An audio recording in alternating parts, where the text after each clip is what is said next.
Et si vous écoutiez Somnifère confortablement installé sur un oreiller à mémoire de forme pour encore plus de relaxation.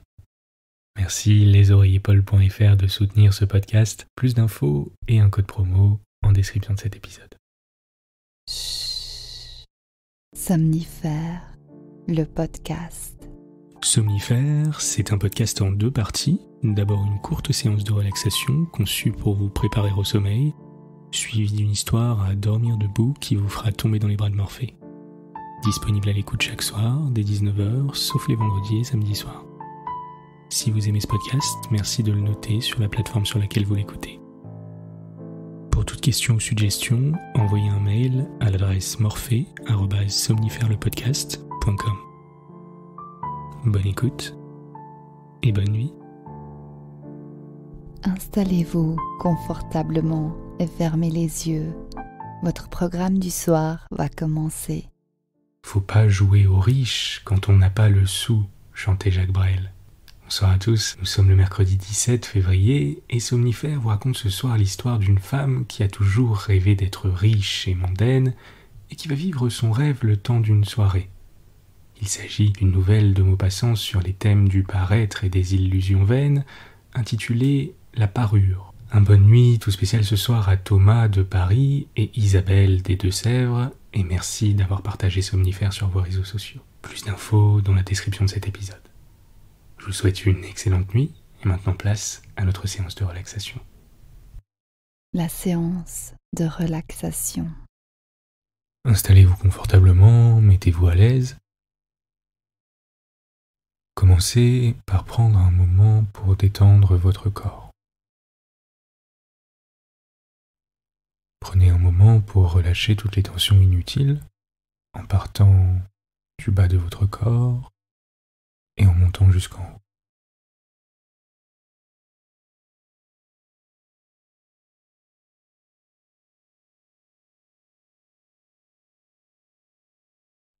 Maintenant, portez votre attention sur le sommet de votre tête.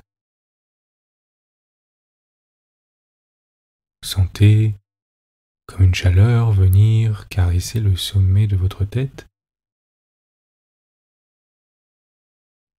comme s'il y avait un feu de bois derrière vous, que les vagues d'air chaud venaient se déposer sur votre tête et observer comme c'est agréable.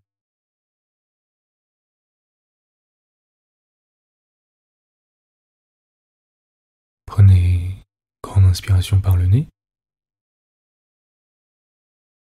Gonflez votre ventre et expirez lentement. Les vagues chaudes descendent le long de votre nuque, lentement, jusqu'à vos épaules. Vos épaules se relâchent complètement et profitent de ces sensations agréables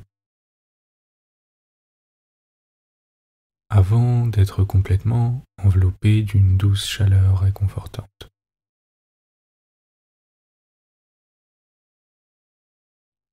Prenez une grande inspiration par le nez, gonflez vos poumons cette fois, et expirez toutes les tensions.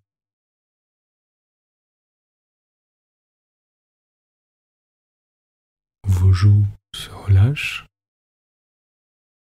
votre mâchoire est desserrée, votre front est détendu. Vos épaules sont à bonne distance de vos oreilles. Et alors que vous inspirez, imaginez que votre cou s'étire, relâchant ainsi toute pression sur votre colonne vertébrale. Sentez-vous fondre dans votre lit un peu plus profondément.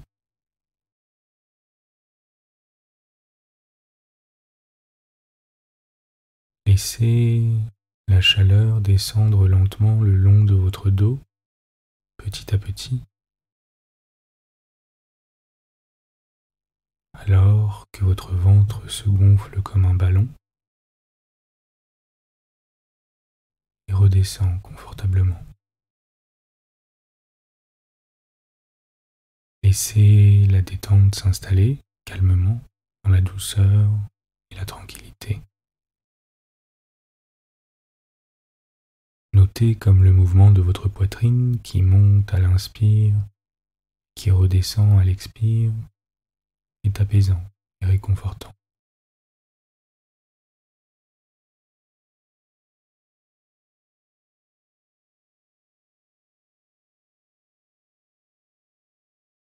Pendant quelques instants, ne faites rien d'autre que d'observer vos sensations en concentrant votre attention sur votre respiration et relâchez tous les muscles de votre corps.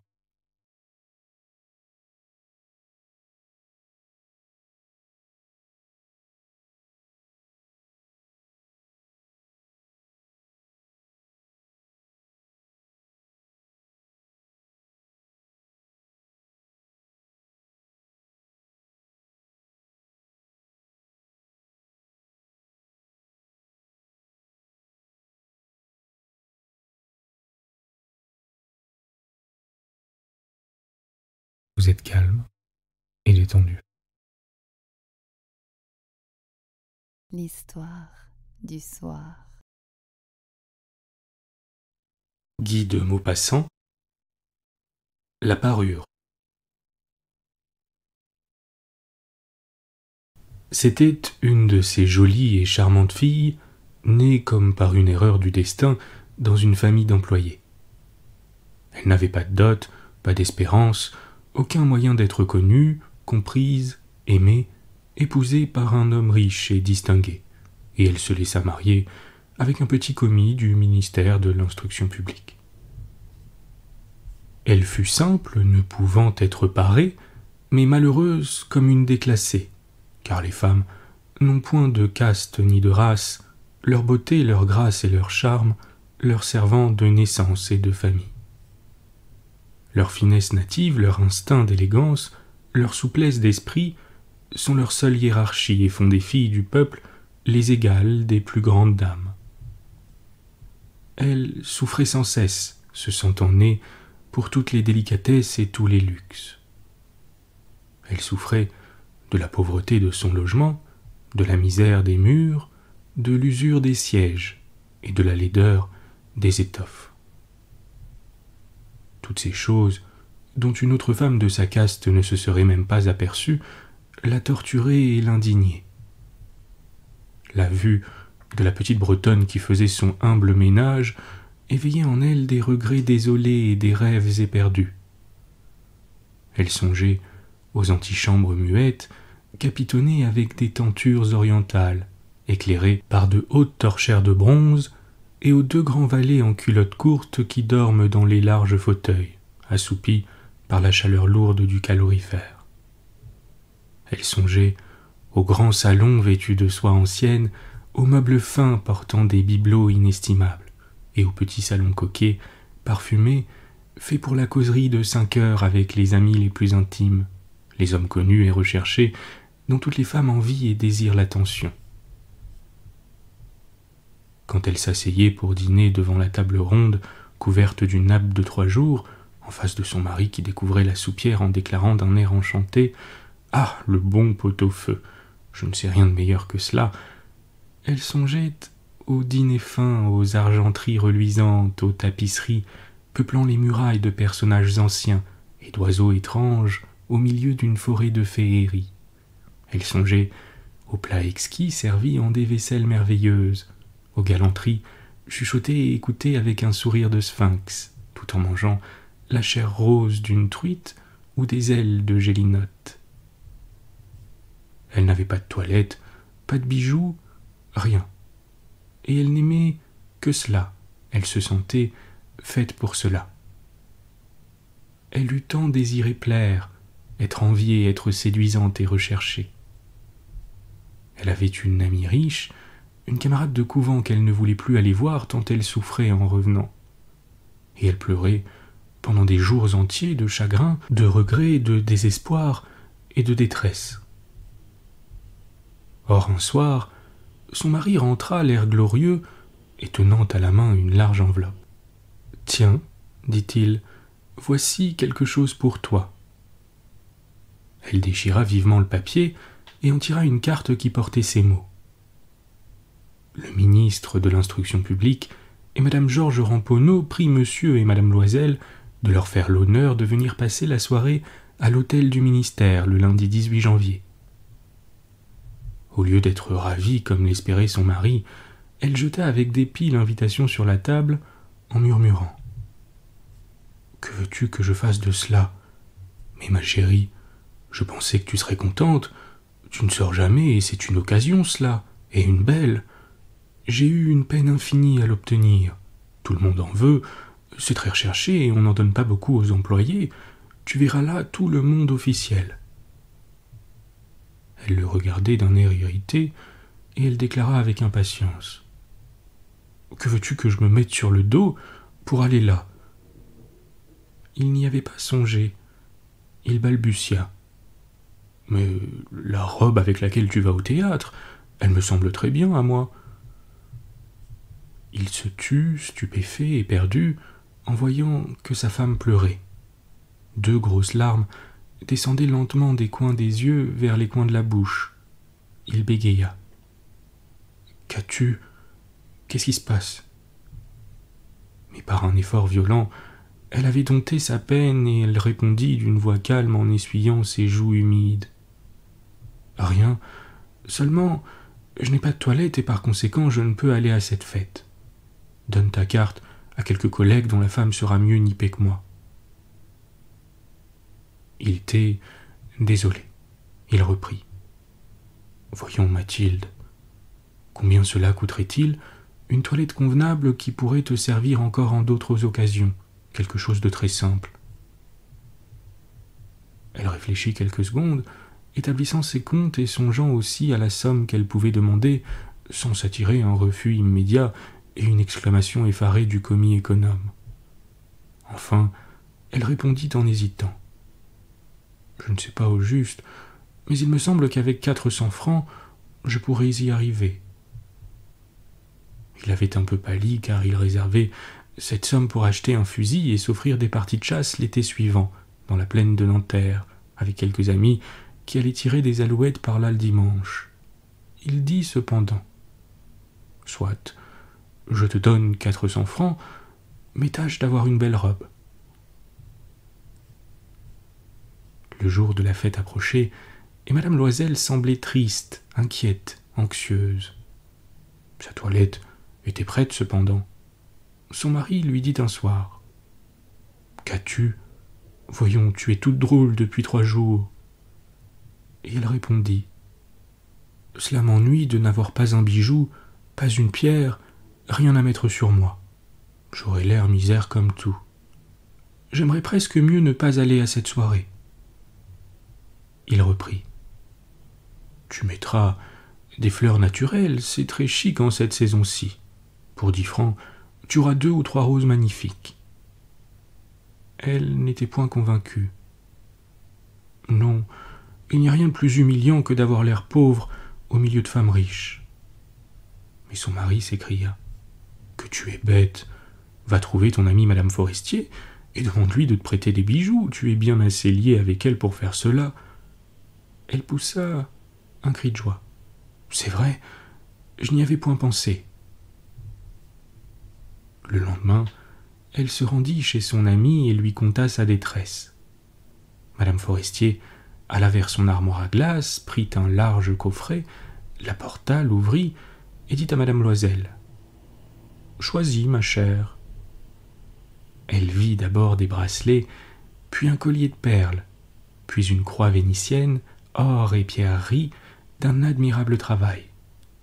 Elle essayait les parures devant la glace, hésitait, ne pouvait se décider à les quitter et à les rendre. Elle demandait toujours « Tu n'as plus rien d'autre ? Mais si, cherche, je ne sais pas ce qui peut te plaire. » Tout à coup, elle découvrit dans une boîte de satin noir une superbe rivière de diamants, et son cœur se mit à battre d'un désir immodéré. Ses mains tremblaient en la prenant, et elle l'attacha autour de sa gorge, sur sa robe montante, et demeura en extase devant elle-même. Puis elle demanda, hésitante, pleine d'angoisse peux-tu me prêter cela, rien que cela ?»« Mais oui, certainement. » Elle sauta au cou de son ami, l'embrassa avec emportement, puis s'enfuit avec son trésor. Le jour de la fête arriva, Madame Loisel eut un succès. Elle était plus jolie que toutes, élégante, gracieuse, souriante et folle de joie. Tous les hommes la regardaient, demandaient son nom, cherchaient à être présentés. Tous les attachés du cabinet voulaient valser avec elle. Le ministre la remarqua. Elle dansait avec ivresse, avec emportement, grisée par le plaisir, ne pensant plus à rien, dans le triomphe de sa beauté, dans la gloire de son succès, dans une sorte de nuage de bonheur fait de tous ses hommages, de toutes ses admirations, de tous ses désirs éveillés, de cette victoire si complète et si douce au cœur des femmes. Elle partit vers 4 heures du matin. Son mari, depuis minuit, dormait dans un petit salon désert avec 3 autres messieurs dont les femmes s'amusaient beaucoup. Il lui jeta sur les épaules les vêtements qu'il avait apportés pour la sortie, modestes vêtements de la vie ordinaire, dont la pauvreté jurait avec l'élégance de la toilette de bal. Elle le sentit et voulut s'enfuir pour ne pas être remarquée par les autres femmes qui s'enveloppaient de riches fourrures. Loisel la retenait. « Attends donc, tu vas attraper froid dehors, je vais appeler un fiacre. » Mais elle ne l'écoutait point et descendait rapidement l'escalier. Lorsqu'ils furent dans la rue, ils ne trouvèrent pas de voiture et ils se mirent à chercher, criant après les cochers qu'ils voyaient passer de loin. Ils descendaient vers la Seine, désespérés et grelottant. Enfin, ils trouvèrent sur le quai un de ces vieux coupés noctambules qu'on ne voit dans Paris que la nuit venue, comme s'ils eussent été honteux de leur misère pendant le jour. Il les ramena jusqu'à leur porte, rue des Martyrs, et ils remontèrent tristement chez eux. C'était fini pour elle. Et il songeait, lui, qu'il lui faudrait être au ministère à 10 heures. Elle ôta les vêtements dont elle s'était enveloppée les épaules devant la glace afin de se voir encore une fois dans sa gloire. Mais soudain, elle poussa un cri. Elle n'avait plus sa rivière autour du cou. Son mari, à moitié dévêtu déjà, demanda « Qu'est-ce que tu as ?» Elle se tourna vers lui, affolée. « Je n'ai plus la rivière de Madame Forestier. » Il se dressa, éperdu. « Quoi ? Comment ? Ce n'est pas possible. » Et ils cherchèrent dans les plis de la robe, dans les plis du manteau, dans les poches, partout. Ils ne la trouvèrent point.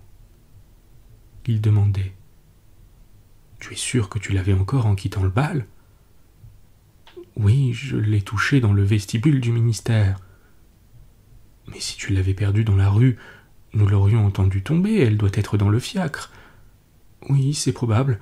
As-tu pris le numéro ?»« Non, et toi, tu ne l'as pas regardé ?»« Non. » Il se contemplait, atterré. Enfin, Loisel se rhabilla. « Je vais, dit-il, refaire tout le trajet que nous avons fait à pied pour voir si je ne la retrouverai pas. » Et il sortit. Elle demeura, en toilette de soirée, sans force pour se coucher, abattue sur une chaise, sans feu, sans pensée. Son mari rentra vers 7 heures. Il n'avait rien trouvé. Il se rendit à la préfecture de police, aux journaux, pour faire promettre une récompense, aux compagnies de petites voitures, partout enfin où un soupçon d'espoir le poussait. Elle attendit tout le jour, dans le même état d'effarement devant cet affreux désastre. Loisel revint le soir, avec la figure creusée, pâlie. Il n'avait rien découvert. « Il faut, dit-il, écrire à ton ami que tu as brisé la fermeture de sa rivière et que tu l'as fait réparer. Cela nous donnera le temps de nous retourner. » Elle écrivit sous sa dictée. Au bout d'une semaine, ils avaient perdu toute espérance, et Loisel, vieilli de 5 ans, déclara « Il faut, avisé à remplacer ce bijou. Ils prirent le lendemain la boîte qui l'avait renfermée et se rendirent chez le joaillier dont le nom se trouvait dedans. Il consulta ses livres. « Ce n'est pas moi, madame, qui ai vendu cette rivière. J'ai dû seulement fournir l'écrin. » Alors, ils allèrent de bijoutier en bijoutier, cherchant une parure pareille à l'autre, consultant leurs souvenirs, malades tous deux de chagrin et d'angoisse. Ils trouvèrent, dans une boutique du Palais Royal, un chapelet de diamants qui leur parut entièrement semblable à celui qu'ils cherchaient. Il valait 40 000 francs. On le leur laisserait à 36 000. Ils prièrent donc le joaillier de ne pas le vendre avant 3 jours, et ils firent condition qu'on le reprendrait pour 34 000 francs, si le premier était retrouvé avant la fin de février. Loisel possédait 18 000 francs que lui avait laissé son père, il emprunterait le reste. Il emprunta, demandant 1 000 francs à l'un, 500 à l'autre, 5 louis par-ci, 3 louis par-là. Il fit des billets, prit des engagements ruineux, eut affaire aux usuriers et à toutes les races de prêteurs. Il compromit toute la fin de son existence, risqua sa signature sans savoir même s'il pourrait y faire honneur, et épouvanté par les angoisses de l'avenir, par la noire misère qui allait s'abattre sur lui, par la perspective de toutes les privations physiques et de toutes les tortures morales, il alla chercher la rivière nouvelle, en déposant sur le comptoir du marchand 36 000 francs. Quand madame Loisel rapporta la parure à madame Forestier, celle-ci lui dit d'un air froissé: « J'aurais dû me la rendre plus tôt, car je pouvais en avoir besoin. » Elle n'ouvrit pas l'écrin, ce que redoutait son amie. Si elle s'était aperçue de la substitution, qu'aurait-elle pensé, qu'aurait-elle dit? Ne l'aurait-elle pas prise pour une voleuse? Madame Loisel connut la vie horrible des nécessiteux. Elle prit son parti d'ailleurs tout d'un coup, héroïquement. Il fallait payer cette dette effroyable, elle payerait. On renvoya la bonne, on changea de logement, on loua sous les toits une mansarde. Elle connut les gros travaux du ménage, les odieuses besognes de la cuisine. Elle lava la vaisselle, usant ses ongles roses sur les poteries grasses et le fond des casseroles. Elle savonna le linge, les chemises et les torchons qu'elle faisait sécher sur une corde. Elle descendit à la rue chaque matin les ordures et monta l'eau, s'arrêtant à chaque étage pour souffler. Et vêtue comme une femme du peuple, elle alla chez le fruitier, chez l'épicier, chez le boucher, le panier au bras, marchandant, injurié, défendant sou à sou son misérable argent. Il fallait chaque mois payer des billets, en renouveler d'autres, obtenir du temps. Le mari travaillait le soir à mettre au net les comptes d'un commerçant, et la nuit souvent, il faisait de la copie à 5 sous la page. Et cette vie dura 10 ans. Au bout de 10 ans, ils avaient tout restitué, tout, avec le taux de l'usure et l'accumulation des intérêts superposés. Madame Loisel semblait vieille maintenant.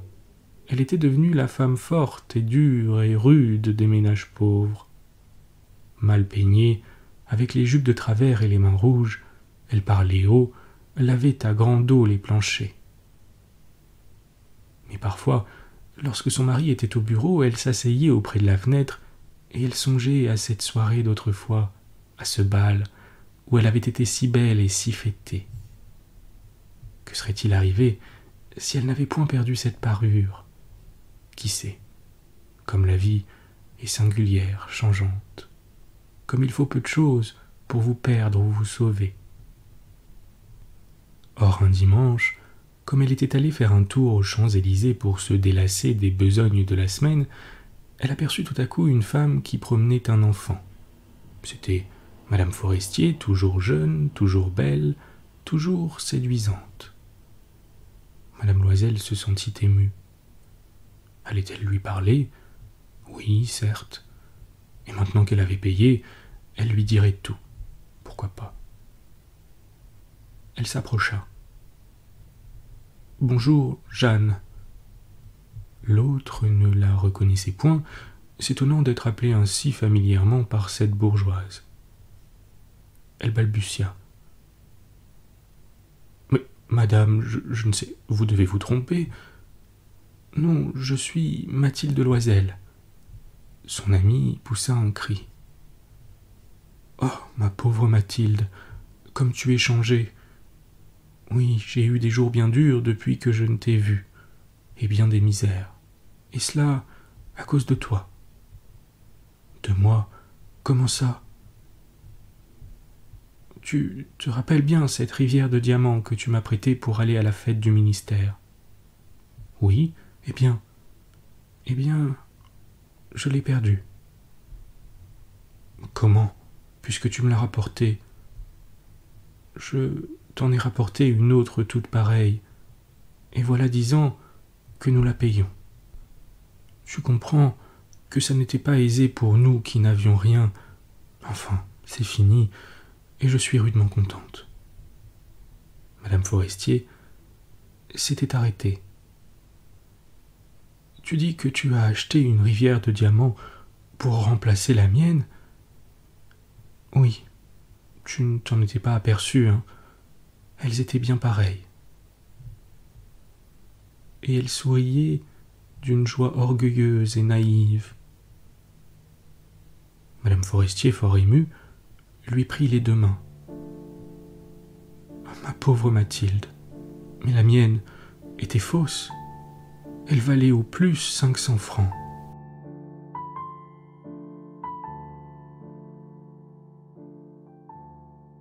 Bonne nuit.